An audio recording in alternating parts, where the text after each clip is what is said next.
सच्ची कहानी, जिंदगी उजड़ गई। नौशाबा मेरी दोस्त थी। वालिदैन के प्यार ने उसको जिंदगी की सब खुशियां दे रखी थी। वो गम जैसी कैफियत से आशना ही ना थी। वो और मैं इकट्ठे कॉलेज जाते। मैं अक्सर उससे मुस्तकबिल के बारे में पूछती। मेरा मुस्तकबिल बहुत अच्छा होता, वो जवाब देती थी। हमारी क्लास में लड़कियां अक्सर शादी के बारे में बात करती, लेकिन नौशाबा को इन बातों की परवाह ना थी। उसके नजदीक ऐसी बातें फजूल और काबिल वक्त थी। उसका यकीन था जो किस्मत में होगा मिल जाएगा। पहले से क्या सोचना। हबीब उसका ताया जात था, गांव में रहता था और पढ़ाई के सिलसिले में नौशाबा के घर आया हुआ था। उसने इम्तिहान देते ही जॉब ढूंढनी शुरू कर दी। वो नेक और समझदार लड़का था, बिला जरूरत किसी से बात नहीं करता था। उसकी शख्सियत में ठहराव था, तभी सब उसकी इज्जत करते थे। जल्द ही उसको एक महकमे में अच्छी नौकरी मिल गई। उसने मकान किराए पर लेना चाहा, लेकिन नौशाबा के अब्बू ने उसको मना कर दिया। कहा, बरखुरदार, जब अपने घर मौजूद है तो फिर किराए पे रहने की क्या जरूरत है। यूं वो मुस्तकिल उनके घर रहने लगा। नौशाबा रियाजी में कमजोर थी, जबकि हबीब एक एकेडमी में रियाजी पढ़ा रहा था। नौशाबा की वालिदा ने कहा कि तुम किसी गैर से ट्यूशन पढ़ने के बजाय हबीब से पढ़ लिया करो। इस तरह ट्यूशन्स की भारी फीस भी नहीं देनी पड़ेगी। वो घर में रहता है, तुमको ट्यूशन के लिए घर से बाहर कहीं जाना भी ना पड़ेगा। हबीब तो रियाजी का माहिर था, उसको भला अपनी कजन को पढ़ाने में क्या एतराज हो सकता था। वो खुद उनका एहसान उतारना चाहता था। नौशाबा को फारिग वक्त में घंटे डेढ़ घंटे पढ़ाने लगा। उसके ख्यालात अपनी कजन के लिए शफाफ थे, अपने काम से काम रखता था। नौशाबा को वो अपने खानदान की इज्जत समझता था। एक दिन मैं उनके घर गई, देखा आंटी बाजार से डिनर सेट लाई हैं। आंटी ये किसके लिए है, मैंने पूछा। बोली, नौशाबा के जहेज के लिए। ये फकरा सुनकर पहली बार मैंने अपनी सहेली के चेहरे पे सुर्खी देखी। गोया वो अब अपनी शादी के बारे में सोचने लगी थी। जब हम दोनों कमरे में जा बैठी, मैंने उससे पूछा, क्या आंटी ने तुम्हारे लिए रिश्ता देख लिया है? कौन है वो खुशनसीब जो तुम्हारा साथी बनने जा रहा है? बोली, अभी तो कोई जाहिर नहीं हुआ, सामने आएगा तो बता दूंगी। अभी हम ये बातें कर रहे थे कि अचानक सामने से हबीब आता दिखाई दिया। नौशाबा ने उसे देखा, चौंक गई। बेख्तियार मेरे मुंह से निकला, कहीं वो खुशकिस्मत ये तो नहीं। वो जवाब देने के बजाय मुझे हैरत से देखने लगी। उस दिन से पहले मेरी सहेली ने अपने मुस्तकबिल के बारे में कभी सोचा ना था। उस रोज जब वो बिस्तर पर लेटी, उसने सोचा, हमारे घर में ही लड़का रहता है और मेरा भी उसकी तरफ ध्यान ही नहीं किया। अपने तमाम अजीजों और रिश्तेदार लड़कों का मुकाबला हबीब से किया तो उसको सबसे बेहतर नजर आया। तभी उसने इरादा कर लिया, अगर वालिदैन उसको इंतखाब का हक दिया तो वो दूसरों पर हबीब को ही तरजीह देगी। उसका ख्याल था कि वालिद ने उसकी शादी के लिए हबीब का ही इंतखाब कर रखा है। अब वो हर रोज सोचती कि किस तरह अपने ख्यालात से हबीब को आगाह करे। डर था कहीं वो नाराज न हो जाए। एक दिन हबीब और नौशाबा अकेले कमरे में बैठे पढ़ रहे थे। नौशाबा ने बातों बातों में कह दिया कि वो जिंदगी के एक अहम मसले के बारे में बात करना चाहती है, जो इन दिनों उसको बहुत परेशान कर रहा है। फिर उसने हिम्मत करके कह दिया, हबीब, अरसे से तुम यहाँ रह रहे हो, तुमको अंदाजा हो गया होगा मैं कैसी लड़की हूँ। हमारा घर अव्वल तो कोई रिश्तेदार लड़का नहीं आता, भूले से आ भी जाए तो मैं किसी से बात नहीं करती। हमारे घर का माहौल बहुत पाकीज़ा है, तुम जानते हो, और तुम भी अच्छे हो। मैं चाहती हूँ कि तुमसे वो अहम बात शेयर कर लूँ जो मेरे दिल में है। मैं किसी से मोहब्बत वगैरह की बात नहीं कर रही, लेकिन इस उम्र में हमको जीवन साथी के बारे में सोचना पड़ता है। मैं तुमको अपने लायक पाती हूँ और चाहती हूँ कि तुमसे पूछूं कि तुम्हारा मेरे बारे में क्या ख्याल है। मुझे सच सच बता दो और झिझकना बिल्कुल भी नहीं। कुछ देर सोचने के बाद उसने कहा, नौशाबा, तुम बहुत अच्छी लड़की हो, इसमें शक नहीं। लेकिन ये कहकर उसने नौशी के चेहरे की तरफ देखा। उस लड़की की आंखों में उसको उम्मीद के दिए जलते नजर आए और चेहरे पे एक खुशकुन जवाब का इंतजार था। वो समझ गया उसकी कजन ने उसे क्या क्या तवक्कात वाबस्ता कर ली हैं। उसने अपनी मासूम सी कजन को नाउम्मीद करना मुनासिब ना समझा। जब नौशाबा ने खुद तवज्जो दिलाई, हबीब ने भी इस बारे में संजीदगी से सोचना शुरू कर दिया। चाचा इसे यूं भी बहुत प्यार करते थे और चाची भी शफीक थी। उनके घर का माहौल पुरअमन और सुकून बख्श था और नौशाबा को जमाने की हवा छूकर न गुजरी थी। वो आम लड़कियों से बहुत मुख्तलिफ थी, सादा दिल, सादा लौ, मगर साफ को। उसमें चालाकी नाम को ना थी। उसने ठान ली, मुनासिब वक्त आएगा तो अपने वालिदैन को लाकर चाचा से नौशाबा का हाथ मांग लेगा। फिलहाल कुछ रकम इकट्ठी करनी है और कुछ कर दिखाने का जज्बा दिल में था, ताकि रिश्ते के जवाब में इनकार की गुंजाइश न रहे। वो शहर में घर बनाना चाहता था ताकि उसकी चची ये दराज भी न करे कि तुम लोग गांव में रहते हो, मेरी बेटी गांव में क्यों कर गुजारा करेगी। उधर उसके मन में ये सोचें चल रही थी। इन्हीं दिनों नौशाबा के घर मेहमान आ गए। ये 2 लड़कियां और उनकी माँ थी। रिश्ते में उसकी खाला होती थी। ये लोग नवाब शाह से आए थे। खाला ने नौशाबा को देखते ही तहिया कर लिया था कि वो इस मनमोहनी लड़की को अपनी बहू बनाएंगी। उनका शौहर गल्ले का एक बड़ा आढ़ती था और बेटा सऊदीया में अपने वालिद के साथ आढ़त का कारोबार में हाथ बटाता था और उसके ये लोग काफी दौलतमंद थे। खाला जुबैदा ने वक्त जाया करना मुनासिब ना समझा और जाने से कबल अपने बेटे के लिए रिश्ते की बात कर दी।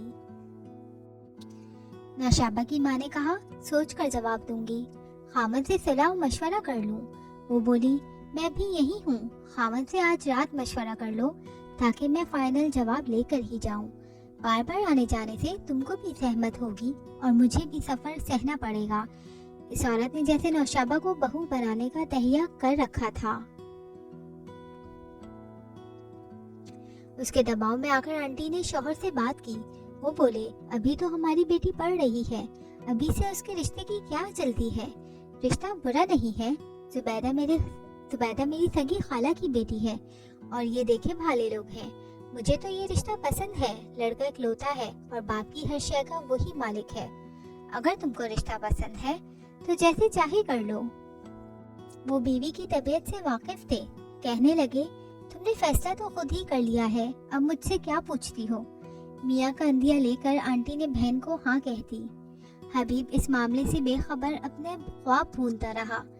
वो रोजाना दफ्तर जाता और 1 माह बाद जब तनख्वाह मिलती वो 1 पाई भी खर्च ना करना चाहता था। तमाम तनख्वाह चची के हाथ पे लाकर रख दिया करता कि जमा करती जाए, काम आएगी। दरअसल वो तमाम रकम अपनी शादी की खरीदारी पर खर्च करना चाहता था। वो ड्यूटी से लौटता तो नौशाबा उसकी मुंतजिर होती, जल्दी से खाना गर्म करके देती। कुछ दिनों बाद जुबैदा खाला फिर आ गई। कहने लगी, बहन, मैं तो अपनी नौशी को अंगूठी पहना कर ही जाऊंगी। अब 2-3 दिन मिन्नतें की और अपनी बात मनवा ली। नौशाबा को पता चला तो माँ से बोली, मुझसे पूछ तो लिया होता। चुप रहो और अपना मुंह मत खोलना, खाला जुबैदा सुन लेंगी। हमारे यहाँ लड़कियों से नहीं पूछा जाता। तुमको अच्छे बुरे की क्या समझ है। हम जो करेंगे सही करेंगे। उसी रोज शाम को नौशाबा की मंगनी हुई थी। गुज़श्ता रात ही मंगनी की तैयारियां हो रही थी। खाला जुबैदा पैसे वाली थी, जाकर बाजार से तमाम सामान खरीद लाई। नौशाबा को दुल्हन की तरह सजा दिया गया। महल्ले के तमाम सहेलियां उसके गिर्द जमा हो गईं। हबीब दफ्तर से वापस आया तो घर का नक्शा ही और था। उसने पूछा, चची जान, ये सब क्या है। वो बोली, बेटे, नौशाबा की मंगनी हो रही है, सब कुछ जल्दी में हुआ, तुमको बता ही न सकी। जुबैदा बहन बज़िद हो गईं कि अभी की अभी करनी है, क्योंकि उन्होंने कल नवाबशाह लौट कर जाना था। हबीब ने मंगनी का लफ्ज़ सुना तो उसका जिस्म सुन और जहन पारा पारा हो गया। उसकी तमाम उम्मीदें खाक में मिल गईं। नौशाबा की नज़र जो हबीब पर पड़ी तो उसने जोर जोर से रोना शुरू कर दिया। सोच भी न सकती थी कि ये दिन देखना होगा। नौशाबा के रोने की आवाज़ सुनकर हबीब को अंदाजा हो गया था कि उसकी बेबसी का। वो मुर्दा कदमों से अपने कमरे में चला गया और सर पकड़ कर बैठ गया। नौशाबा को चैन न आ रहा था। वो उसी हालत में हबीब के पास पहुंची और बोली, मेरी बात सुनो, ये सब मुझसे पूछे बगैर हो रहा है। वालिदैन जबरदस्ती मेरी मंगनी सऊद से कर रहे हैं, अब तुम ही कुछ करो। वो कहने लगा, जब तुमसे कुछ न हो सका तो मैं क्या करूं। मैं तो यहाँ बतौर मेहमान रहता हूँ और तुम्हारा अपना घर है। मेरा दिल में अपना ख्याल भी तुम ही ने डाला था। अगर जरूरत ना थी तो इतनी बातें नहीं करनी थी। अब जैसा भी हो रहा है ठीक समझकर कबूल कर लो और खुद को संभालो। ये कहकर उसने अपना ब्रीफकेस उठाया और चला गया। नौशाबा की उम्मीद टूट गई। उसने रो धोकर मंगनी की अंगूठी पहन ली। उसके बाद हबीब ने किराए का मकान ले लिया और अकेला ही रहने लगा। पास कोई भी हमदर्द ना था। हर कोई उसको खपती समझने लगा, क्योंकि इन दिनों वो अपनी जात से बिल्कुल बेगाना हो गया। मैले कपड़ों में दफ्तर चला जाता, कभी हवाई चप्पल पहनकर जूते तक पहनने का होश ना था। रफ्ता रफ्ता वो खम खाने की वजह से कुल्ले लगा था। उसे बुखार रहने लगा। एक दिन तेज बुखार था। जब बुखार उतरा तो ज़बान में लुकनत पैदा हो गई। अब वो अपना सर नहीं संभाल सकता था। اس کے اعصابی نظام میں کچھ گڑبڑ واقعہ ہو گئی۔ اس کو دوست پہلے ہسپتال اور بعد میں والدین کے پاس لے گئے۔ اس کو گاؤں کے حکیم کو دکھایا اور کچھ جڑی بوٹیوں سے دیسی علاج کروائے، مگر افاقہ نہ ہوا۔ رفتہ رفتہ اس کا ایسا حال ہو گیا کہ وہ ہاتھ میں پانی سے بھرا ہوا گلاس بھی نہ پکڑ سکتا تھا۔ دوبارہ اسے شہر لے آئے، ایک ماہر ڈاکٹر کو دکھایا۔ اس نے کہا بہت دیر ہو چکی ہے، شروع میں لے آتے تو شاید علاج ہو پاتا۔ غرض اس نے لا علاج قرار دیا، کہا کہ کمر کی سرجری سے ایک چانس ہے، مگر مہروں کا یہ آپریشن اگر ناکام رہا تو مکمل معذوری کا خطرہ ہے، 50-50 صحیح ہونے کا امکان ہے۔ اس پر حبیب کے والدین نے سرجری کرانے کی ہمت نہ کی اور بیٹا ہمیشہ کے لیے ویل چیئر پر آ گیا۔ ہر ایک کو اجنبی نگاہوں سے دیکھتا تھا۔ نوشابہ کو کچھ پتا نہ تھا کہ حبیب کی کیا حالت ہے۔ وہ کبھی گاؤں گئی نہیں تھی اور نہ جا سکتی تھی، البتہ اس کے ابو جاتے تھے اور بھتیجے کو دیکھ کر آتے تھے، مگر وہ گھر میں کسی سے اپنے بھتیجے کی بیماری کا تذکرہ نہ کرتے تھے۔ منگنی کے 4 ماہ بعد شادی کا سلسلہ شروع ہو گیا۔ ادھر نوشابہ کی شادی کی شہنائیاں بج رہی تھی، ادھر حبیب کی بیماری میں پیچیدگیاں بڑھتی جا رہی تھیں، تاہم وہ چپ رہتا تھا جیسا کسی نے اس کے لبوں پر تالے لگا دیے ہوں۔ شادی کا دن آ گیا، نوشابہ دلہن بن گئی۔ اس کے چہرے پہ خوشی نہ تھی، سجا ہوا چہرہ اجڑ لگ رہا تھا۔ وہ اتنی دکھی ہو رہی تھی کہ دکھ سے رو بھی نہیں سکتی تھی۔ اس کے تمام سنہرے خواب چکنا چور ہو گئے۔ شادی کے دن بھی وہ دعا مانگ رہی تھی کہ حبیب آ جائے۔ اس کو خبر نہ تھی کہ اس کا نہ آنا بہتر تھا۔ نکاح کے وقت رجسٹر پر دستخط کرتے ہوئے اس کے ہاتھ کانپ رہے تھے۔ میری عزیز جان سہیلی کسی اور کی دلہن بن کر بیاہ کر اپنے گھر چلی گئی۔ وہ اب خاموش خاموش رہتی تھی کیونکہ اس کے ذہن میں حبیب کی تصویر جم گئی تھی۔ وہ اسے بھلا نہ سکی تھی۔ دلہا دیکھنے میں بھلا تھا مگر اچھا آدمی نہ تھا۔ دلہا دیکھنے میں بھلا تھا مگر اچھا آدمی نہ تھا۔ کسی اور کا تو نقصان نہ کرتا مگر اپنی بری عادتوں سے خود کو نقصان ضرور دیتا تھا۔ وہ نوشابہ کے ساتھ ٹھیک رہتا تھا مگر اس کی اپنی ایک پرسنل زندگی تھی جس کی وجہ سے بیوی نظر انداز ہوتی تھی۔ دولت کافی تھی اور وہ بغیر دوستوں کے نہیں رہ سکتا تھا۔ دولت بھی بغیر محنت کے اسے مل گئی تھی۔ وہ ایسے لوگوں میں سے تھا جن کے دم سے بالا خانے آباد ہوتے ہیں۔ وہ عیش و عشرت کی محفلوں کا رسیا تھا۔ عمر میں بھی نوشابہ سے 15 برس بڑا تھا۔ ماں سعود کو سمجھاتی مگر وہ ان مشاغل کا اس قدر عادی ہو چکا تھا کہ اگر خود کو روکتا بھی تھا تو قدم نہیں رکتے تھے۔ کسی روز نہ جانے کا عہد کر لیتا تب اس کے دوست اسے بلانے آ جاتے۔ اس کی عادتیں بھی درگزر ہو جاتی کہ وہ رات کو دیر سے آنے کے سوا نوشابہ کو کوئی اور تکلیف نہیں دیتا تھا۔ اس کے ساتھ سخت لہجے میں بات نہیں کرتا تھا۔ بیمار ہوتی تو ڈاکٹر کے پاس لے جاتا، میکے جانے سے بھی منع نہ کرتا، کوئی بدسلوکی بھی روا نہ رکھتا۔ بس یہ چاہتا تھا کہ بیوی اس کے پرائیویٹ معاملات میں دخل نہ دے اور نہ ہی اسے پوچھا کرے کہ تم رات کو کیوں دیر سے گھر آتے ہو اور کہاں رہتے ہو۔ وہ بیوی کے دباؤ کے بغیر بالکل آزاد زندگی گزارے جیسے غیر شادی شدہ مرد زندگی گزارتے ہیں۔ اب اس کی طرف سے سبھی گھر والوں کو پریشانی لاحق رہنے لگی کہ وہ آئے دن پولیس کو مطلوب رہتا تھا۔ ماں باپ سوچتے آخر اس کی ایسی کیا سرگرمیاں ہیں کہ پولیس اس کا پوچھتے دروازے تک آ جاتی ہے۔ وہ تھانے جا کر رقم بھراتا اور وہ لوگ کچھ عرصہ چپ بیٹھ جاتے۔ خدا جانے اس نے کس قسم کی مجرمانہ روابط بڑھا لیے کہ جس کی وجہ سے پولیس گھر تک آ جاتی تھی۔ اس وجہ سے گھر والے پریشان رہتے تھے۔ ایک دن جب نوشابہ میکے آئی، کسی نے اس کو بتا ہی دیا کہ حبیب کا اعصابی نظام ایک بار بہت تیز بخار کے بعد متاثر ہوا ہے۔ وہ اب تک ٹھیک نہیں ہو سکا، اب وہ ویل چیئر پر رہتا ہے۔ یہ سن کر میری دوست کو بہت صدمہ پہنچا۔ ایک طرف شوہر کی بے راہ روی کا دکھ، دوسری طرف حبیب کی بیماری کا سن کر اس کا سکون ختم ہو گیا۔ اسے چپ لگ گئی۔ دن رات سوچتے رہنا اس کا معمول ہو گیا۔ وہ کسی بات میں دلچسپی نہ لیتی تھی، نہ کہیں آتی جاتی تھی۔ اس کی زندگی 4 دیواری کی حد تک محدود ہو گئی۔ وہ میکے بھی نہ آتی۔ ایک رات 12 بجے جب وہ اپنے بستر پر دراز تھی اور اپنی زندگی کے بارے میں غور کر رہی تھی کہ اس نے در پر دستک سنی۔ اس کے سسر دروازے پر گئے، سمجھ رہے تھے بیٹا گھر آیا ہے، مگر اس کا بیٹا آج گھر تو معمول سے جلد آیا، مگر اپنے قدموں پر نہیں بلکہ دوستوں کے کندھوں پر آیا۔ انہوں نے بتایا کسی جگہ ایک جھگڑے میں سعود کو گولی لگ گئی ہے اور وہ زخمی ہے۔ رات کا وقت تھا، اس کو اسپتال لے جانے کے بجائے شدید زخمی حالت میں گھر اٹھا لائے۔ खुदा जाने कैसे दोस्त थे। वो उसकी बेजान से सरापे को बूढ़े बाप के कांधों पे थमाकर चले गए। सऊद की नब्ज डूब रही थी, जिस्म से काफी खून बह चुका था। घर में खुलबुली मच गई। बाप ने मदद के लिए पड़ोसियों को आवाज दी। वो सब मिलकर उसको गाड़ी में डालकर अस्पताल ले चले, लेकिन रास्ते में सऊद ने दम तोड़ दिया। अस्पताल जाने की नौबत ही न आई। बाप तो कमर को पकड़कर दीवार के साथ लग गया। सऊद उसका अकलौता लख्ते जिगर था।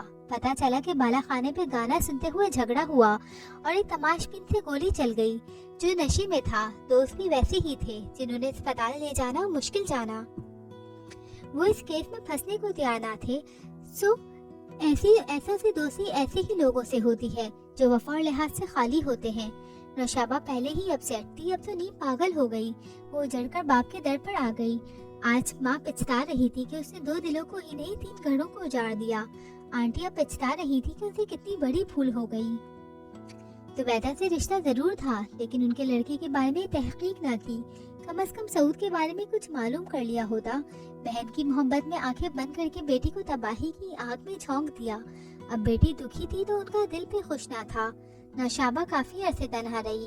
वो घर में बीमार पड़ी से लगती रहती। माँ बाप उसको मुलाजमत करने की इजाजत ना देते थे। मैं एक रोज उसके घर गई तो उसकी हालत मुझसे देखी ना गई। मैंने आंटी को समझाया, अगर नौशाबा मुलाजमत करना चाहती है तो उसे करने दे। इस तरह उसका ध्यान बढ़ेगा और दिल फैल जाएगा। वो माशरे में कुछ तामीरी किरदार अदा कर सकेगी। यूं घर में कैदी की तरह बंद रहकर तो वो इस आग में जल जल कर राख हो जाएगी। उन्होंने मेरी बात की लाज रखी और बेटी को मुलाजमत की इजाजत दे दी। मैंने नौशाबा के लिए अपने स्कूल में जॉब की गुंजाइश निकाली और वो मेरे साथ स्कूल में पढ़ाने लगी। जब वो घर से निकली उसके रवैये में काफी तब्दीली आई। स्कूल के बच्चों में उसका दिल लग गया। वो अब उनके दरमियान हंसती मुस्कुराती तो बहुत अच्छी लगती थी। अफसोस कि हमारे माशरे में कितनी ही ऐसी नेक और अच्छी लड़कियां हैं जो वालिदैन के गलत फैसलों के बाइस उजड़ जाती हैं। ऐसी लड़कियों को अगर कोई तामीरी किरदार अदा करने का मौका मैसर आ जाए तो उनकी जिंदगी मजीद तबाहाल ना हो और न ही वो घुटन का शिकार होकर खुद को बेकार समझने लगे। नौशाबा के मामले में तो मेरा यही तजुर्बा है। अगर आपको मेरी कहानी पसंद आई तो प्लीज मेरे चैनल को लाइक करें, सब्सक्राइब करें और आगे शेयर करें। शुक्रिया।